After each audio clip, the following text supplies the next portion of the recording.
लोग जो भी मेरे इस चैनल को देख रहे हैं, मैं आप सभी को तहे दिल से इस केसीसी मधुबनी चैनल पर अभिनंदन और स्वागत करता हूँ। आज जो हम लोग देखने वाले हैं यह क्लास 11th का यूनिट 3 है, जिसका नाम है क्लासिफिकेशन ऑफ एलिमेंट।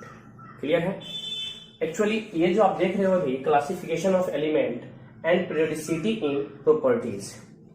तो दोस्तों, यह जो मेरा वीडियो है कुछ कारणवश आज बहुत लंबे टाइम पे आ रही है, और जिस तरह से आप लोग मुझे प्यार दे रहे हैं, मैं पूर्णतः फिर से विश्वास करता हूँ और आशा करता हूँ कि आप लोग मुझे इस वीडियो पे भी उतना ही प्यार देंगे और इस वीडियो को देखेंगे, लाइक करेंगे, सब्सक्राइब करेंगे और शेयर भी करेंगे, ताकि आपके माध्यम से, आपकी सहायता से जो भी दोस्त इस चैप्टर को पढ़ने से वांछित रह गए हैं 11th में, वो कम से कम इस चीज को देखें। और ये 11th में ही नहीं काम देगा, आपको 11th 12th, आप अगर किसी कंपटीशन की तैयारी कर रहे हो, नीट हो या जेई हो, अब अदर कोई भी इंट्रांस या मेडिकल की तैयारी आप कर रहे हैं, तो उसमें भी यह वीडियो आपको काफी ज्यादा हेल्प करेगा। क्लियर है? इसलिए इस वीडियो को जरूर देखें और लाइक करें, सब्सक्राइब करें और अपने साथी को भी शेयर करें। तो चलिए आज हम लोग चलते हैं, देखते हैं कि क्लासिफिकेशन ऑफ एलिमेंट, क्लासिफिकेशन है क्या। सबसे पहले हम लोग जानेंगे क्लासिफिकेशन, जिसको हम हिंदी में वर्गीकरण कहते हैं। क्या कहते हैं दोस्तों? वर्गीकरण कहते हैं। क्लियर है? यह वर्गीकरण होता क्या है? आप किसी भी चीज को बांटते हो, क्लासिफाइड करते हो। क्लियर है? जैसे हम लोग के यहाँ जो लोग रहते हैं उसको वर्गीकृत कर दिया गया है, क्लासिफाई कर दिया गया है, वह जाति के रूप आधार पे, ठीक है, धर्म के आधार पे, कोई हिंदू, कोई मुस्लिम, कोई सिख, कोई ईसाई, उसको वर्गीकृत किया गया है, क्लासिफिकेशन किया गया है। ठीक है, जाति के आधार पर कर दिया गया है।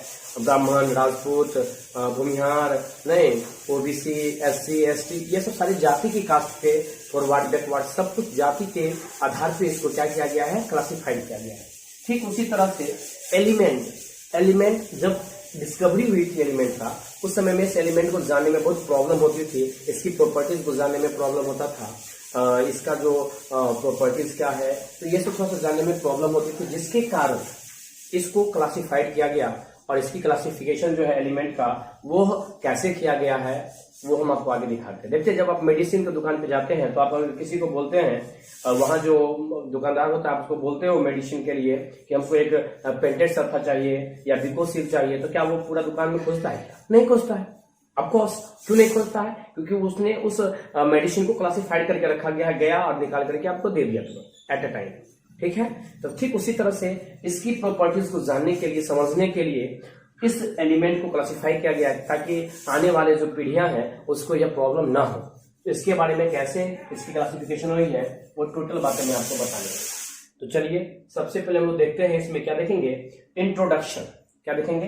Introduction and objectives of periodic table. Introduction मतलब इसका परिचय हम लोग सबसे पहले देखेंगे, और इसका ऑब्जेक्टिव्स क्या है, उद्देश्य क्या है, इस उद्देश्य के बारे में भी हम जानेंगे। पीरियोडिक टेबल बनाने का उद्देश्य क्या है। हम लोग जब कोई भी काम करते हैं तो उसका कुछ ना कुछ उद्देश्य होता है दोस्तों। तो ठीक उसी तरह से इसका उद्देश्य क्या है, इसको हम लोग देखेंगे। क्लियर है? तो अभी जो हम लोग सबसे पहले देख रहे हैं वो लिखा हुआ है, before going to learn this chapter can you answer some question. कहता है कि आप इस चैप्टर को पढ़ने से पहले कुछ क्वेश्चन का आप आंसर जानते हो क्या? आप बता सकते हो? तो चलते हैं। सबसे पहले, is alphabet necessary to learn any language. कहता है क्या अल्फाबेट की जरूरत होती है किसी भी लैंग्वेज को सीखने के लिए?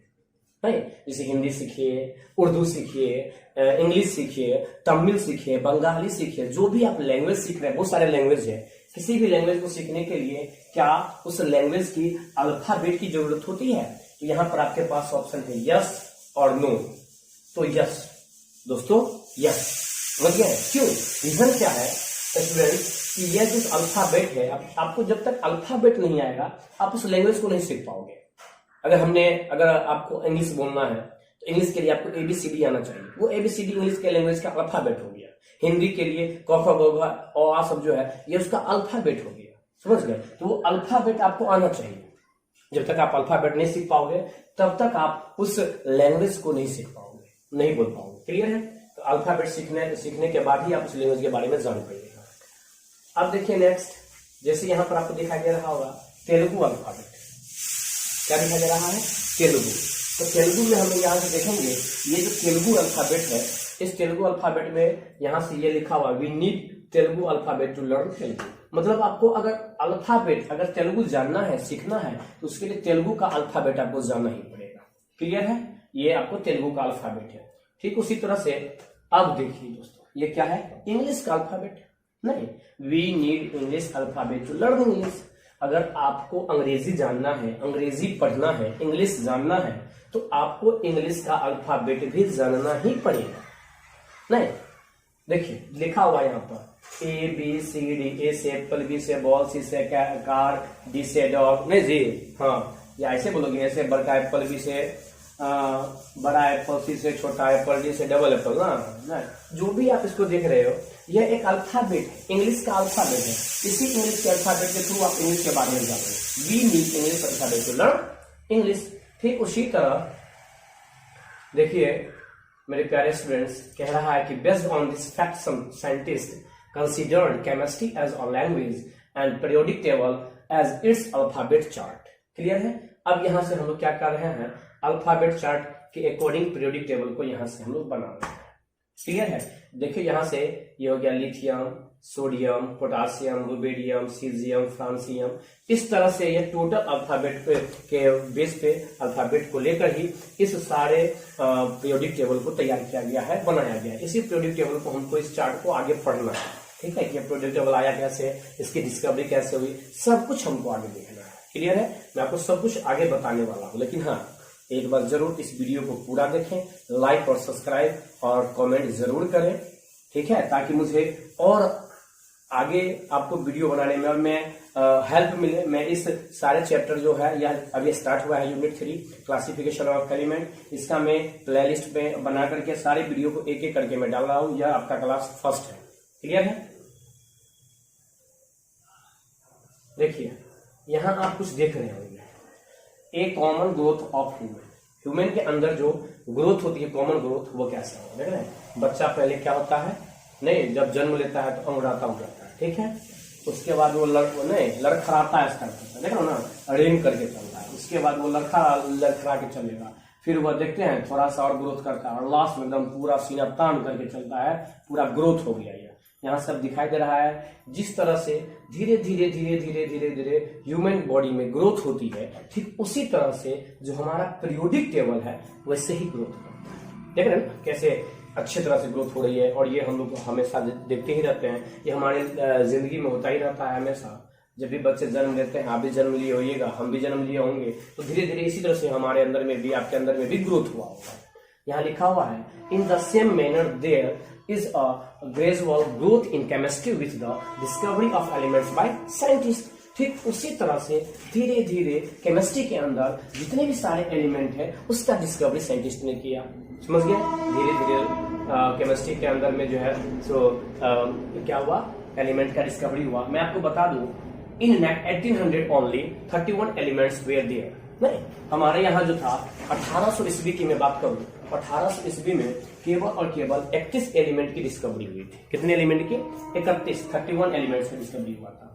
मैं अगर दूसरा बात करूं, इन 1865 1865 ईस्वी की मैं बात करूं, तो केवल और केवल 63 एलिमेंट वेयर आइडेंटिफाइड। मतलब केवल और केवल 63 एलिमेंट को ही आइडेंटिफाई किया गया था, सिलेक्ट किया गया था, डिस्कवरी किया गया था, पता लगाया गया था। कितने के बारे में?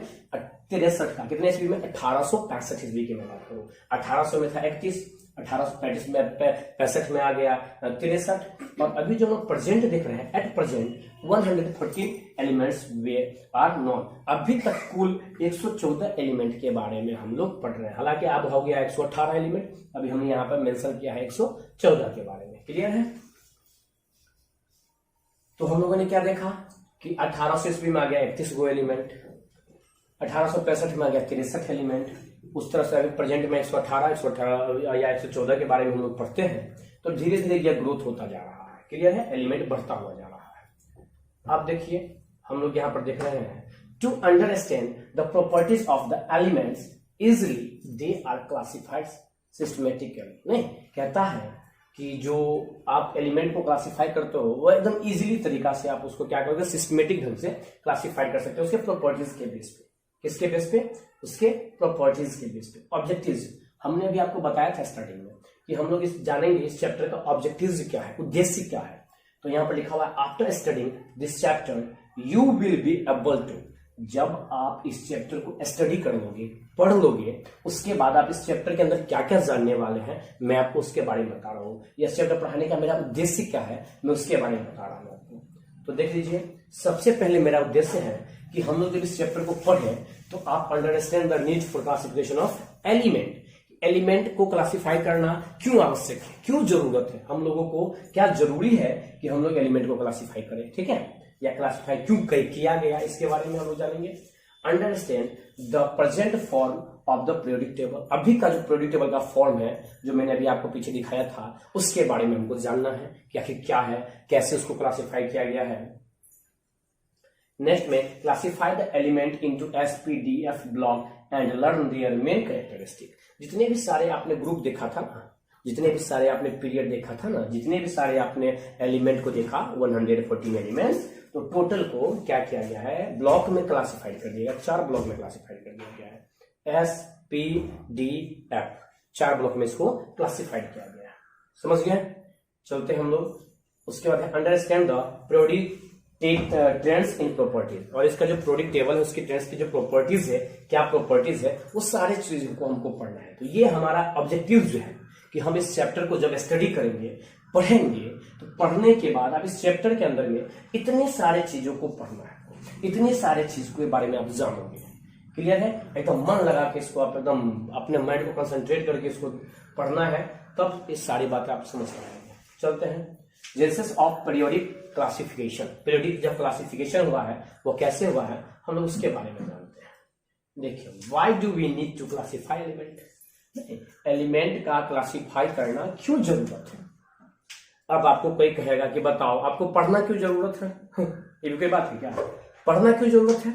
रीजन है क्योंकि आपका उद्देश्य है, आपका एक एम है, आपने एक एम सेट किया, आपने एक गोल सेट किया है कि आपको पढ़ने के बाद आईआईटी निकालना है, या क्या कहते हैं नीट का क्वालिफाई करना है, या अपनी लाइफ को और बेटर बनाना है। तो बहुत सारे आपने गोल लेकर के पढ़ना स्टार्ट किया। ठीक उसी तरह से why do we need to classify element, element जब क्लासिफाई किया गया होगा एलिमेंट का, तो वहां पे कुछ ना कुछ उद्देश्य होगा, कुछ ना कुछ उसका एम होगा कि हम अगर क्लासिफाई करते हैं एलिमेंट को तो क्या हो सकता है। नहीं तो उससे क्या होगा कि जो स्टूडेंट्स है उसको इजीली से इसके बारे में पता चलेगा।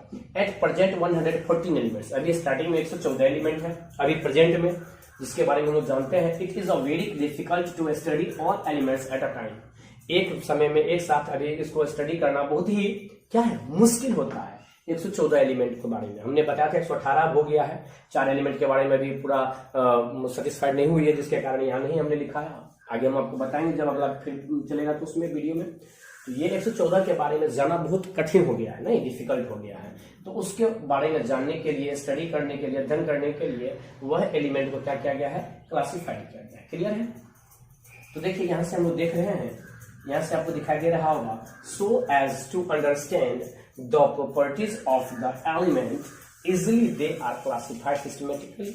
इसीलिए जो आपके पास एलिमेंट है उसकी प्रॉपर्टीज को स्टडी करने के लिए, जानने के लिए, उसको समझने के लिए एलिमेंट को एक सिस्टम ढंग से, एक सिस्टमेटिकली क्रमबद्ध तरीके से उसको क्या किया गया है, तो क्लासिफाई किया गया है।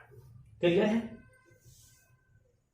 देखिए नेक्स्ट में क्या कहता है, जेनेसिस ऑफ पीरियोडिक क्लासिफिकेशन। नहीं देखिए, इसकी जो क्लासिफिकेशन किया गया है वो कैसे किया गया है। बहुत सारे साइंटिस्ट आए इसको क्लासिफाई किया। सबसे पहले जो साइंटिस्ट था उसका नाम था डोबेराइनस। ठीक है, इसने अपना एक लॉ दिया जिसका नाम पड़ा ट्राइड्स लॉ। क्या नाम पड़ा इसका? Triads law. क्लियर है? ट्राइड मींस क्या होता है? 3 होता है। न्यूलैंड्स, उसके बाद जो साइंटिस्ट आया वो कौन आया? न्यूलैंड्स। न्यूलैंड्स ने अपना एक लॉ दिया जिसको कहा जाता है Newlands law of octaves. Next में Lothar Meyer periodic table, Lothar Meyer आया और उसने अपना एक पीरियोडिक टेबल को दिया जिसको कहा गया लोथर मेयर पीरियोडिक टेबल। और लास्ट में जो बाद में आया मेंडलीफ पीरियोडिक टेबल, मेंडलीफ ने अपना एक आया और एक लॉ दिया पीरियोडिक के बारे में, उसको बोला गया मेंडलीफ पीरियोडिक टेबल। और लास्ट में जो आता है उसका नाम है मॉडर्न पीरियोडिक टेबल। क्या नाम है? Modern periodic table. तो इस तरह से क्लासिफिकेशन किया गया है पीरियोडिक टेबल का। पीरियोडिक टेबल का क्लासिफिकेशन किया गया है। इसमें हम लोगों ने क्या देखा, पहला तो हम लोगों ने देखा डोबेराइनर्स का लॉ है, जो जिसने ट्राइट्स लॉ दिया है। सेकंड में न्यूलैंड्स ने अपना लॉ दिया है, ऑक्टेव्स लॉ दिया है। थर्ड में हम लोगों ने देखा लोथर मेयर ने अपना पीरियोडिक टेबल तैयार करा, मेंडलीफ ने पीरियोडिक टेबल के बारे में बताया, और सबसे लास्ट में जो हम लोग भी पढ़ रहे हैं वो मॉडर्न पीरियोडिक टेबल के बारे में पढ़ रहे हैं। तो यहाँ तक जो है ये इसकी बेसिक जानकारी थी, बेसिक नॉलेज था। अब हम लोग धीरे धीरे एक एक करके सबको क्लासिफाई करके पढ़ेंगे, जिसमें सबसे पहले पढ़ेंगे डोबेराइनर्स लॉ के बारे में, फिर पढ़ेंगे न्यूलैंड्स के बारे में, फिर पढ़ेंगे लोथर मेयर के बारे में। सब के बारे में एक एक करके आपको पढ़ना है। क्लियर है? तो हम अब इसका फिर से दूसरा वीडियो हम अब जो स्टार्ट करेंगे वो न्यूलैंड्स यहाँ से डोबेराइनर्स लॉ से स्टार्ट करेंगे। क्लियर है? इसका नेक्स्ट वीडियो हम लोग डोबेराइनर लॉ से देखेंगे। तो स्टूडेंट्स, आज का वीडियो यहीं पर समाप्त होता है। थैंक्स एंड आप इसको लाइक करें, शेयर करें, सब्सक्राइब करना नहीं भूलें। क्लियर है? इसको